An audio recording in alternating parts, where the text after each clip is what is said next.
Go ahead and shut this door behind me. Turn what on? It's on? Okay.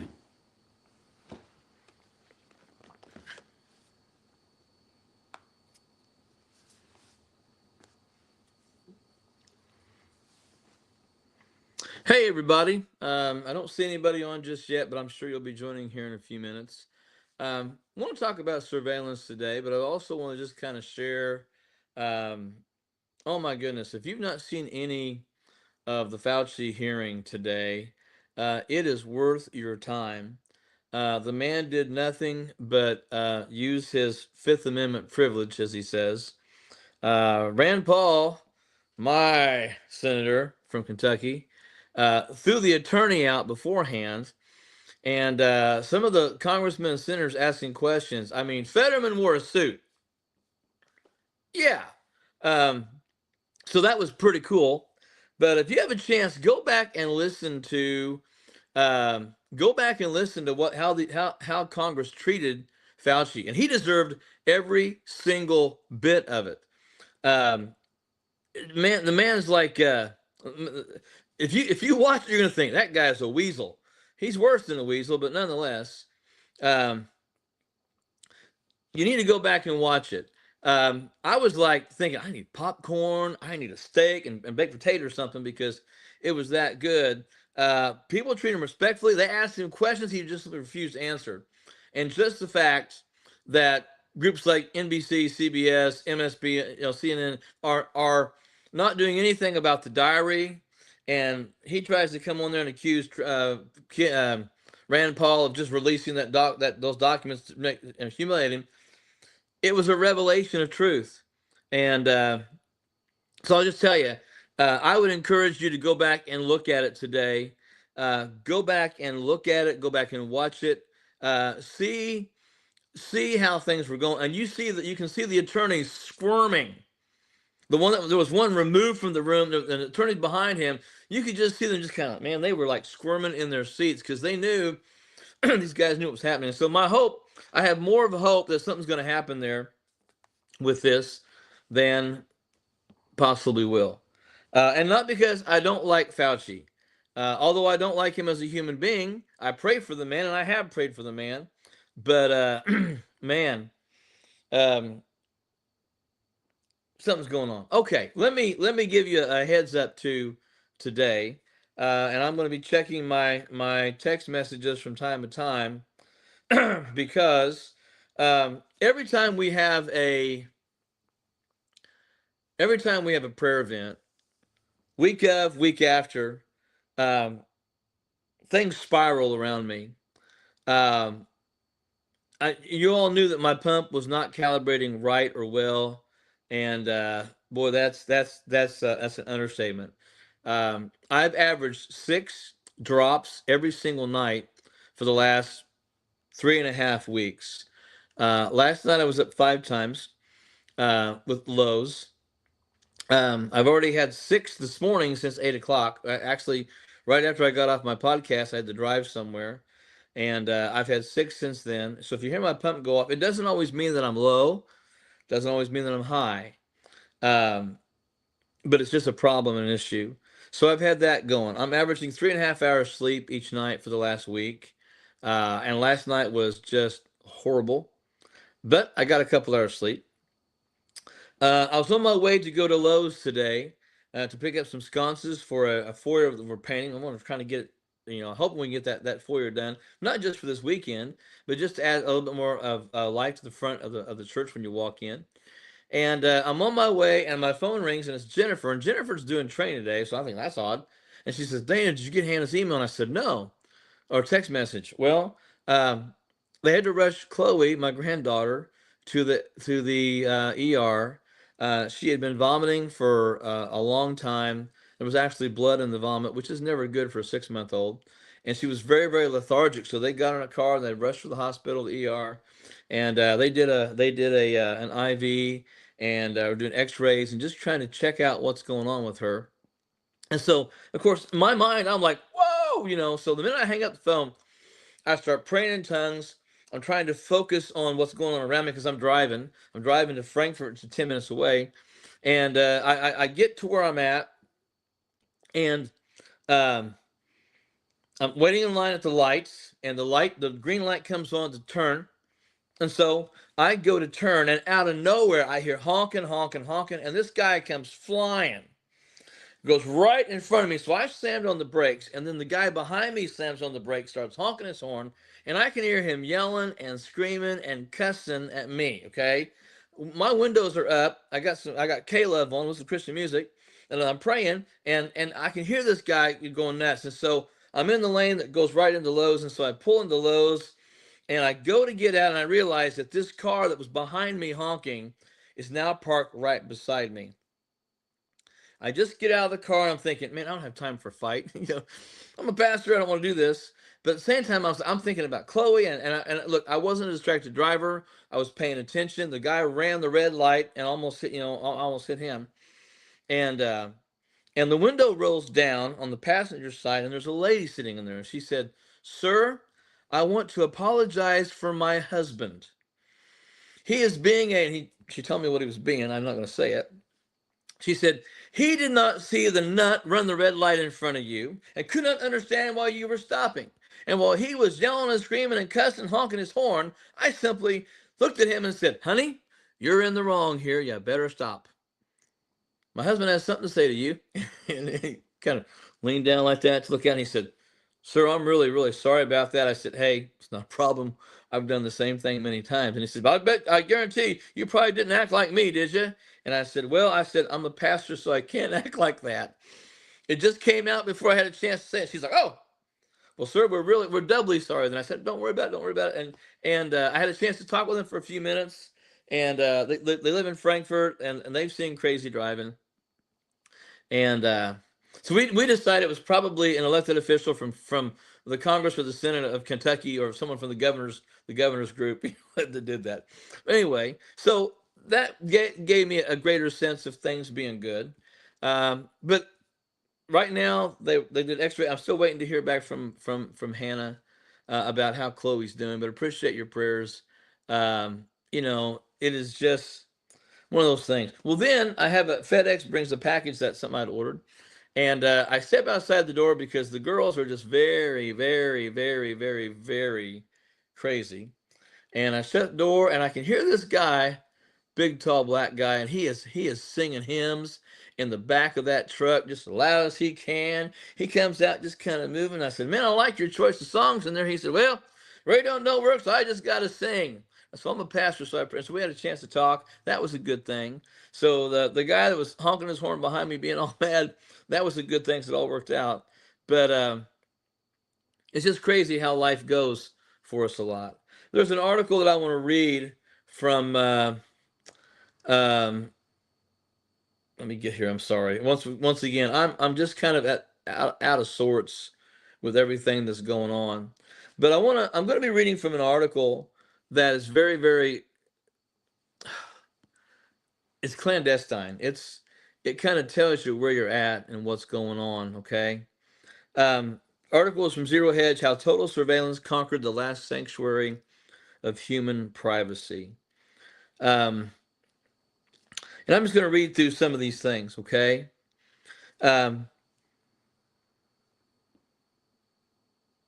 some of these are from UK, not University of Kentucky, but Great Britain.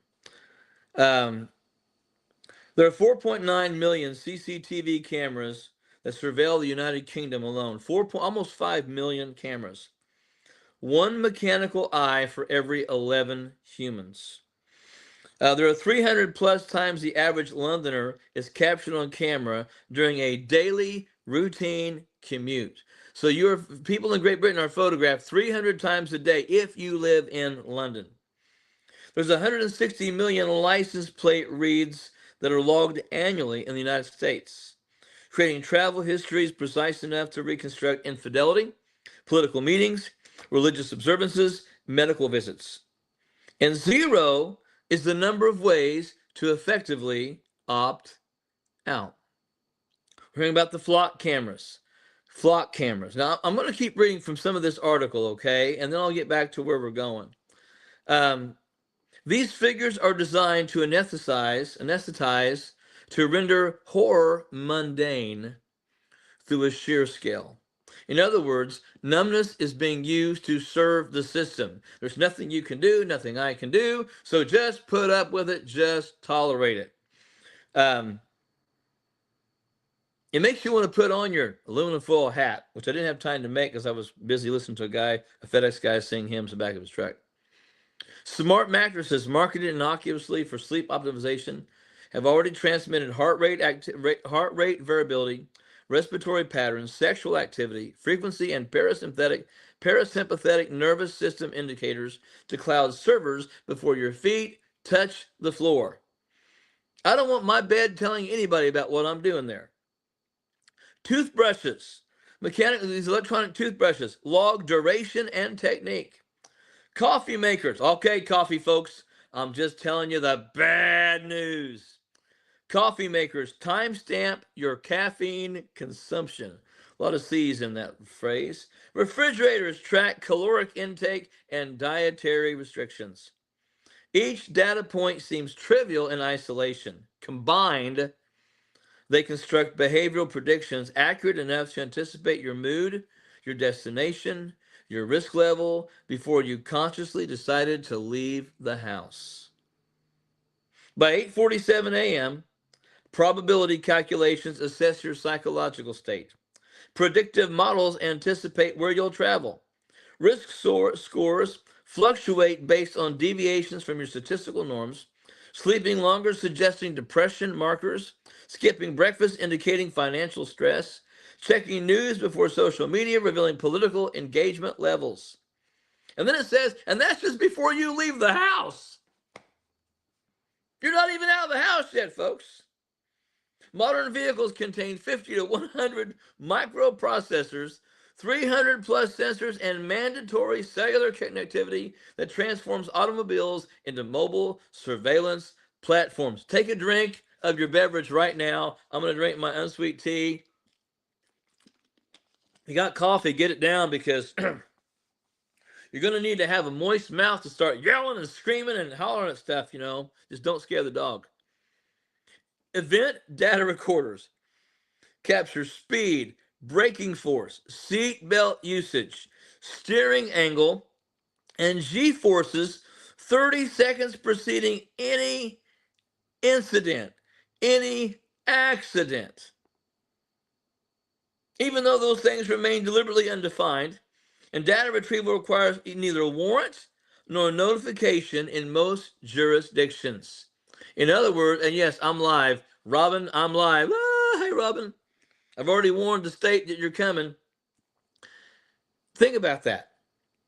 So if there's an accident, the police just simply contact your insurance or your car, make it your car. Hey, I need to find out what happened 5 minutes before this event, and they can get it. Public transport, facial recognition payment systems in Moscow, Shenzhen, that's China, and expanding democratic pilot programs process biometric identities faster than card swipes, logging timestamps and travel patterns. The last time when I traveled to Kenya and to Egypt in the last 5 years, two things happened. When I got to the first international airport, one being Paris, one being London, what we had to do was they gave us an option. Do you want us to do a retinal scan? Which I said, nah. Or just show your passport and stand this longer line. I stood in the longer line. Okay? But I saw the sheep just lining right up, putting their eyes in there, taking pictures, and going right on. London's Oyster cards create movement histories retrievable by law enforcement without judicial oversight. Wi-Fi tracking in subway stations identifies phones despite Wi-Fi appearing disabled. Devices emit probe requests every 40 to 100 milliseconds, broadcasting unique MAC addresses that create location trails accurate to meters. So it makes me, and look, I've got a real question about airplane mode. Okay? Whole point is we are everywhere they're at. You get to work. Key card entry logs, timestamps, precise locations, computer system record keystroke dynamics, typing rhythms as identifying as handwritten, signatures, corporate networks proxy all traffic through monitoring systems, capturing URL visits, message content, download activity, duration metrics, video analytics, perform GAIT analysis, identifying individuals by walking patterns, even when faces remain obscured. Elevator weight sensors combined with camera footage determine occupancy and identity. So the next time you go to the second floor of a hotel, like a Holiday Inn Express, like I did just a couple months ago, about a month ago, when you get on that elevator, something's tracking how much you weigh. And if you've got a smart meter at home, I don't know if they communicate. I don't know if one calls and says, hey, what was his weight this morning? I don't know if that's how it works. But it just makes you go, this is a little bit creepy. So anybody else out there think this is a little bit creepy? I think it is. Um, lunch break. Lunch breaks generate surveillance gold at $4,300 an ounce. Mobile payment apps, Venmo, Cash App, Apple Pay, create financial surveillance networks exceeding any tax authority's historical capabilities, documenting transactions, social networks, relationship intimacy levels. Location data harvested from apps with background refresh capabilities reveals restaurant choices, duration of stays, table companions, subsequent destinations. Pharmacy visits trigger health condition flags. Political rally attendance generates risk score adjustments. I'm not saying don't go to that Trump rally. I'm not saying go to that protest, not go to that protest. But I am just saying realize that with facial recognition and your phone, there's no hiding. There's no hiding. Smart speakers record ambient audio during wake word activation. We have the Google Nest camera stuff here, okay? And from time to time here in the house, I'll say something to Jennifer, and the Google asks me, what about? Or say something, you know. I've said, are you serious before? And my phone has said, what can I help you with? Because of Siri, you know. So you got to watch her too. So, yeah, if you're at the prayer event, they already know you're coming. They've read our emails, they've seen our chats. They've already called the head of Sonic and warned them that Robin and Alina are coming to get milkshakes. And they know what size you're going to get, how long it's going to take you to drink it in your car before you get there.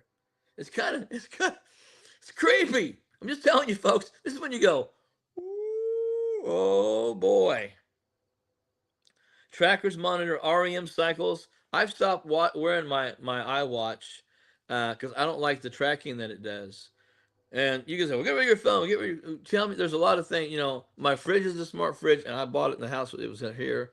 I've got a smart dishwasher, which is demon possessed, because you put it on the go, it won't do it. You know, but nonetheless, whole point is, it's not working right. I'm going to get that fixed. My oven talks to me and tells me things, and you know, I grew up where the only time you talk to the oven was when you're mad at it, wasn't hot enough, or something wasn't done well enough. But there's sleep trackers, televisions watching us, smartphones, everything, apps. If you heard a couple weeks ago, or just last week, Elon Musk made the statement that in 2 to 3 years, you're not even going to have, you're not going to be able, you're not even going to have to use apps. Things are changing so quickly. Things are shifting. Information is becoming so readily and so quick. You know, if you think about during the Vietnam War, it still took about a week for information to get back. It was flying 2 or 3 days to get there. During World War II, it took a week and a half. Korean War took a little bit shorter. Vietnam War took a little bit shorter. And now we can watch the bombs go off after they've been launched. That's just the way it is in our world. Fitness apps, encryption, AI, all these different things that are going on. It should be different. There's these thing called Stingray devices. You may have heard of them. Cell site simulators deployed by law enforcement nationwide. They mimic cell towers, forcing all phones within range to connect and reveal international mobile subscriber identity numbers, location data, communication, metadata. Baltimore police admitted using stingrays 4,300 times without warrants. The FBI requires agencies signing non-disclosure agreements before receiving devices. Secrecy prioritized over constitutional protections. So, what does this mean? What it means is everything you do, everything you say, almost everything you think is being examined. And this system that's out there will obviously play into the hands of the Antichrist when it gets there. Um, but nonetheless, you've got to um, you got to be aware and you got to be careful and um, you've got to understand that we're living in a whole different world than we ever lived before. And so as we get there, um, those things matter. And I've got to get back to my notes here. um, I'm sorry. Well, as I said, folks, I'm still very, very much. Um,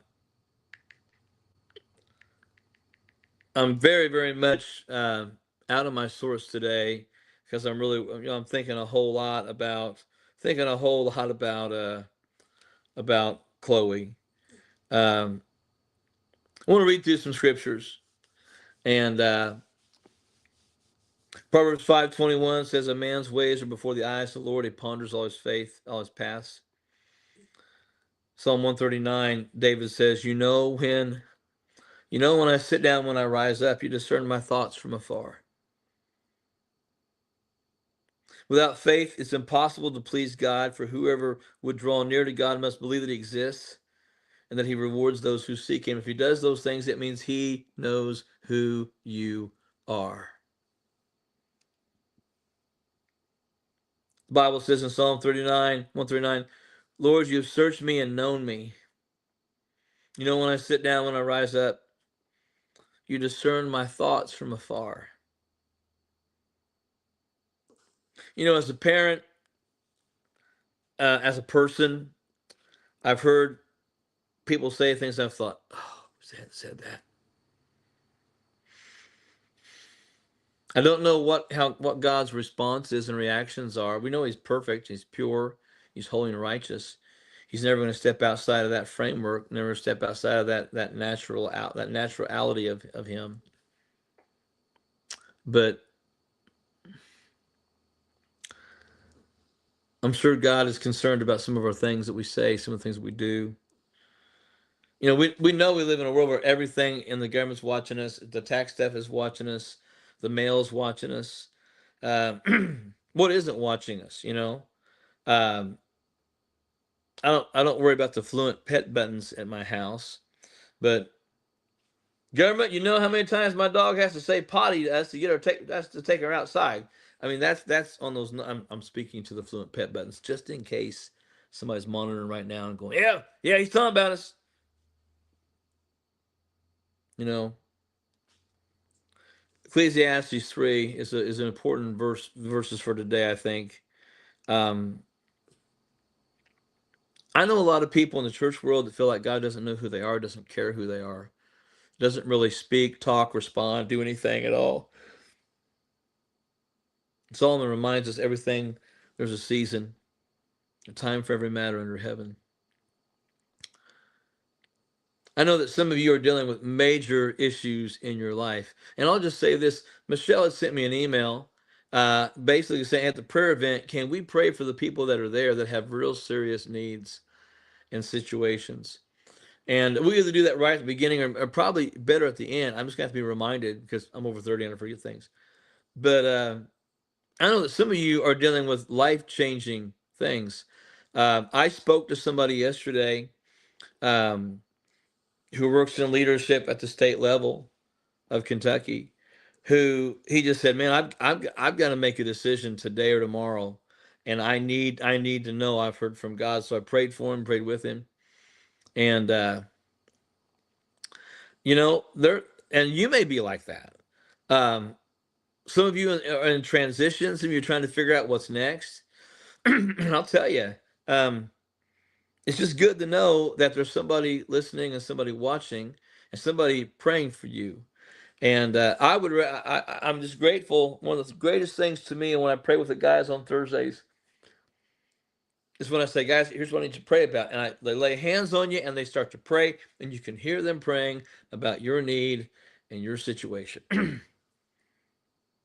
Man, Job said this in 42:5. I had heard of you by the hearing of the ear, but now my eye sees you. Job had gone through all this very, very unnecessary, brought on by God difficulties.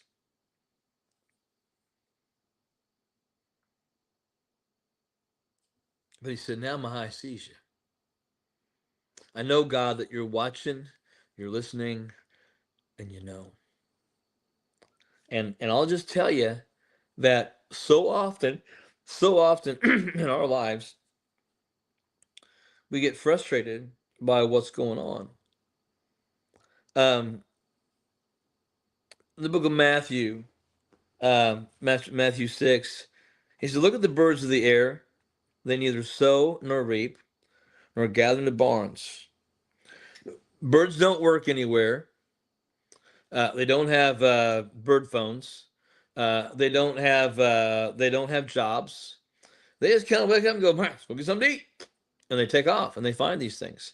They take care of of the eggs. They take care of the baby birds. They take, and so the whole idea is that God takes care of the sparrows, and if His eyes on the sparrow, then I know He watches me.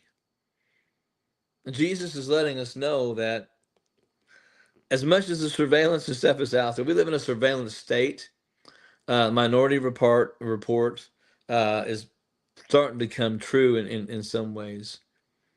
But all of us deal with wanting to have that simple life. As what McCall said there, um, imagine being a bird. I would love to fly. Um, I've jumped out of an airplane. I've done a lot of flying in my lifetime. My dad, when I was a kid, and things were good money wise, my family we flew all over the country, Bahamas, Caribbean, Mexico, Canada. Um, I have a little over a 500,000 miles in the air with all the other travel and things that I've done. But I would love to feel the wind on my face and fly like a bird. I'd also like to just know that nature's going to take care of me, and I can sit back and relax and do nothing that humans have to do. Because I doubt that any bird said, you know what? I wish I was more human-like. They've got jobs and taxes and resources, and I don't think so. But nonetheless, his eyes on the sparrow, is watching you.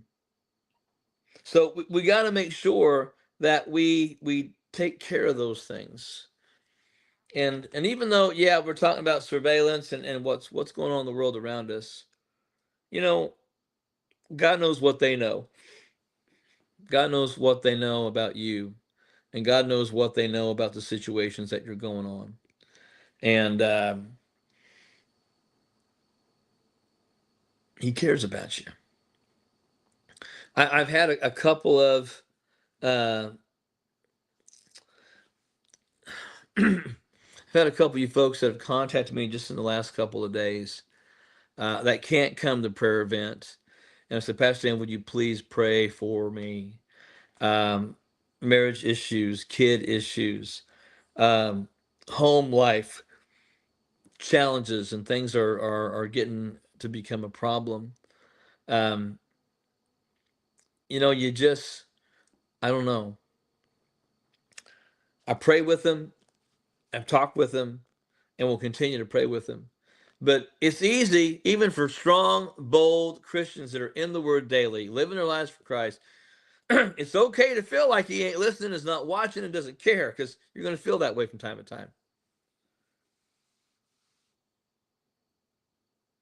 Because life gets tough, and I don't always want to. I don't always want to aim for a message like that.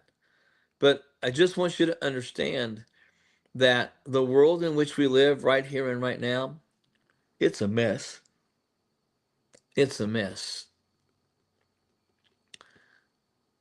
It's a mess.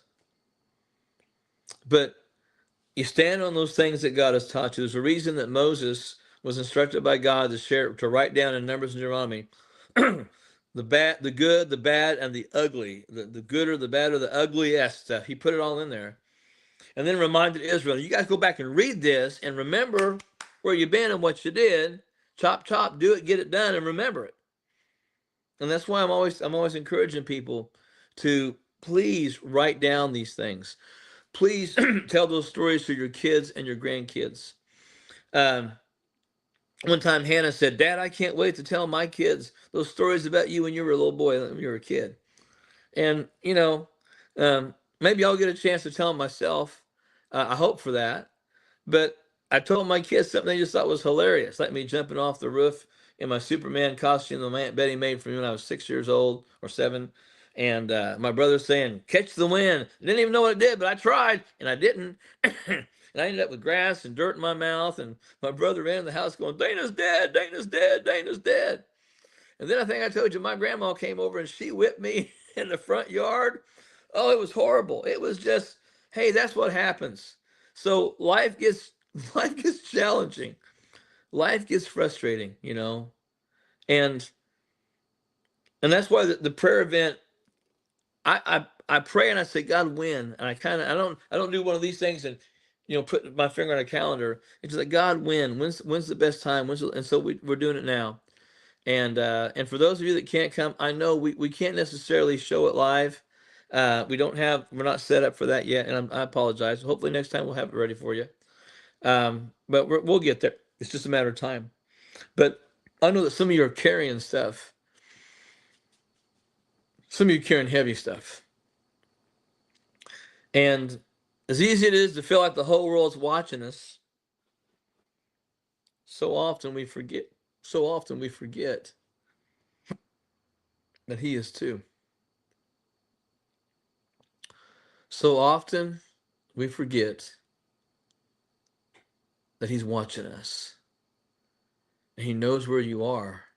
And He knows how difficult and how frustrating it is. He knows when you can't figure it out. He knows when things are just too difficult to go on. He knows when you're about ready just to give up. He knows when you're ready to put your hands in the air and just scream, "I can't do this anymore." Realize when you say that, He hears it, He knows it, He sees it. I knew a guy who had been in a car accident, and the steering wheel, as it was hit head on by a drunk driver going over 100 miles an hour, and the bag came out, but the bottom part didn't inflate as fast as it needed to, and he went into the steering wheel with his shoulders, and it destroyed both of his shoulders. I mean, it destroyed both of his shoulders. And he was in the hospital for several weeks. They had to rebuild his shoulders. Long surgeries. Um, Told him that he may never be able to raise his hands above his head because that type of damage didn't just damage the shoulder. It got the clavicle. It got the breastbone. It got all of this. It injured some of the vertebrae in his neck. But several years later, he was asking God for strength and for wisdom. And he was, as he was praying, he had always had trouble lifting his hands straight up. He couldn't keep them up very long, you know. And so he's got his hands up in the air. He's like, "God, I don't know how much more I can take." And the Holy Spirit spoke and said, "Remember that time you couldn't lift your arms at all? Remember when they were both in casts and tied down? How long ago was that?" And he had to say, "Well, it's about 6 months ago." Okay, and remember when those doctors told you to take it easy and the therapy hurt like crazy and every step, every move, every motion just made you cry and cry and cry because it hurt so bad? And it's like, yeah, yeah. And he's like, "Hey, look at your arms now." And my friend opened his eyes. He's like, "All right, they're almost above my head." And he said, Has that happened before? So you ever look? I have conversations like that with God. I know many of you do, and it's just like He's saying, "Will you get this? Come on, look." You know, but nonetheless, God showed him, "Hey, I'm behind the progress, even when it's slow. Even when it's slow, He's behind the progress." So I don't know all that God has for you or for me out there. I don't. I don't know exactly what's going to happen next. I don't know the challenges that we're going to face as a nation, as individuals, as churches, as families. But I know He's always watching. I know He's always watching.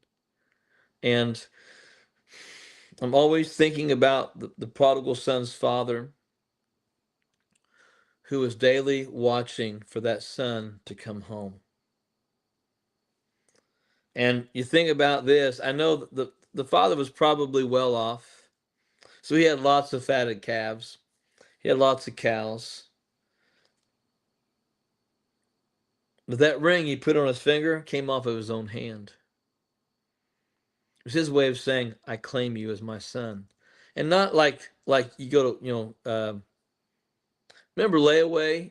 I don't know. I don't know if anybody does layaway anymore. I know they do Christmas savings accounts and stuff. My mom was a big layaway person, and she'd put a bunch of stuff in layaway in about August, and then she'd pay on it, and then she'd make another larger payment and pay on it. And I remember one time a store called and said, "Mrs. Coverstone, you've had your layaway going here for about 3 months now, and we really want to clear that out, and can you do it?" And my mom was like, we took a trip to Linton to it wasn't Penny's, there was another store there anyway. They did that, and so layaway is a thing of the past, but God knows where you are and God knows what you're facing. And I really think that this message is for somebody out there.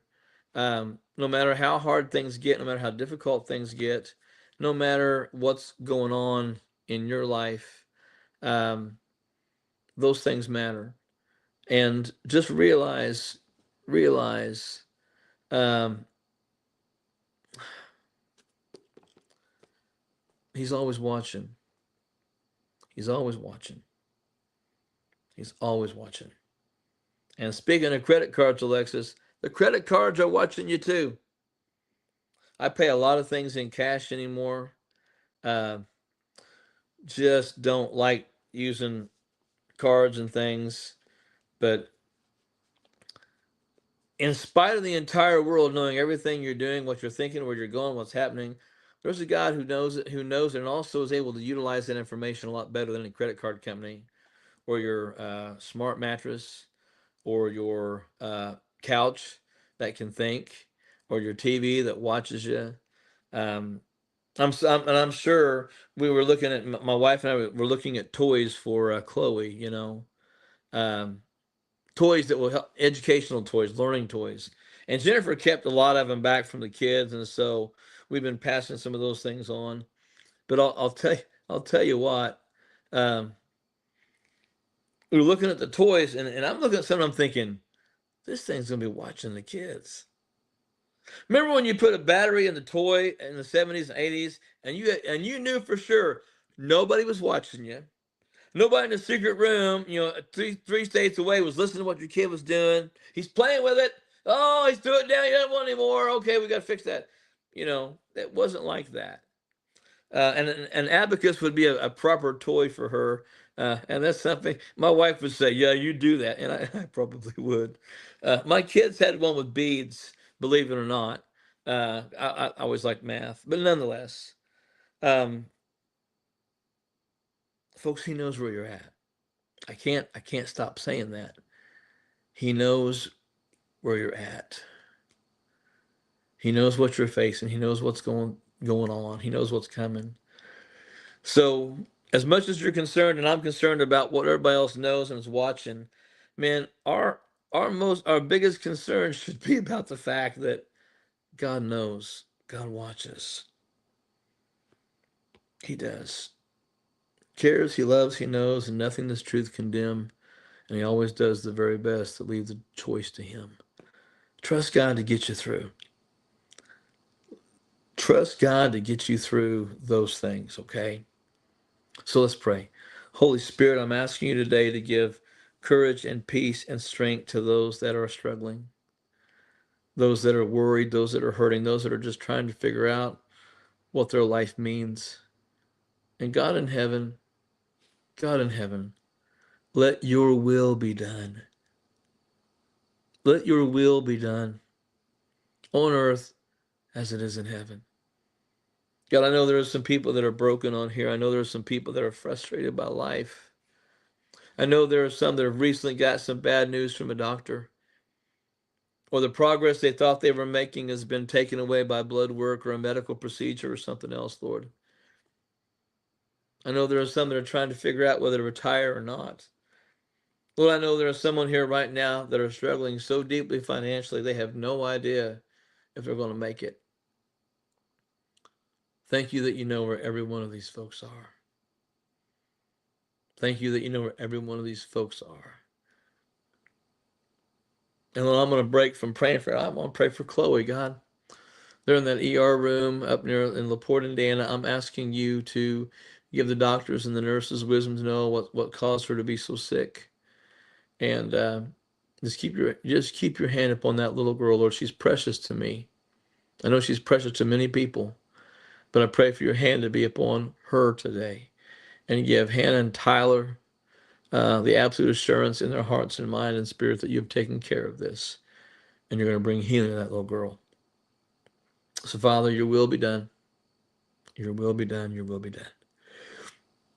On earth as it is in heaven, and remind us that you're always watching. And I pray it in Jesus' name. Tomorrow, folks, I've got my Thursday Pray With Me set to, the recording's done. It's set to go. And I've got everything through next Wednesday loaded for next week. If by some chance the Pray With Me for tomorrow does not work, it is set to come on at 5 a.m. on tomorrow, July the 30th. If it does not come on and you can't see it, what I will do that next week is I will start doing a live at 6 a.m. Eastern, which is 5 a.m. Central. That gives me some time to pack up, go to the church and pray with the guys, and then we go out to breakfast.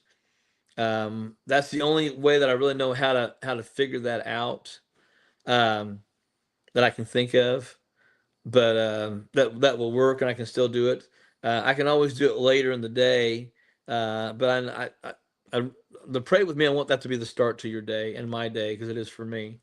But nonetheless, um, it will be there. Tomorrow is there, and you should be able to get on. I know some couldn't get on till noon. A lot of people couldn't get on till noon last week, and I'm not for sure what's happening. Um, but we go on, you know. Um, Paul talks about us persecuted, prosecuted, stoned and left for dead and shipwrecked and night and day in the deep and all this and all that. Hey, Paul said, I'm gonna endure whatever I have to do for his sake. And so let's do that today, and let's do that together. All right. Hey, I hope you have a great rest of the day. Thanks for praying. Thanks for praying for Chloe. And you can go back and listen to the front part when I share what happened. And if you've not had a chance to watch any of the Fauci follies, I'll call it that, the hearing that he had today, it's worth your time. It was worth my time just to see Fetterman wearing a suit. It was worth my time just to see him.